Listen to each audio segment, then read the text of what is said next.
ஜாதகத்தை கொடுத்த இந்த ஜாதகர் நம்ம கண் எதிர்க்க உட்காந்துட்டு இருக்காரு. நீங்கள் பிறந்தது வந்து பார்த்தீங்கன்னா தனுசு லக்னத்தில் பிறந்திருக்கீங்க. ராசி வந்து பார்த்தீங்கன்னா மிதுன ராசி.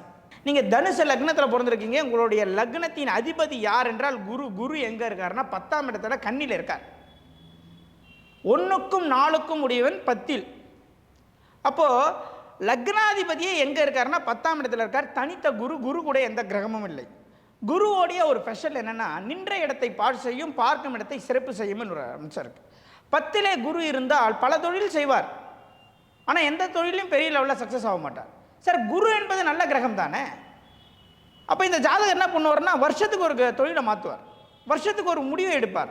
குரு தான் நின்ற இடத்தில் அது என்ன பண்ணணும்னா பிரம்மாண்டமாக எதனா செய்யணும், நம்ம செஞ்சால் எல்லாருமே திரும்பி பார்க்கணும் அப்படின்ற ஒரு மைண்டை கொடுத்து தொழிலில் நிறைய விஷயத்தை இன்வெஸ்ட் பண்ண வச்சு அதை லாஸ் பண்ண வச்சு மறுபடியும் இன்னொரு தொழிலுக்கு ஜம்ப் பண்ண வைக்கும்.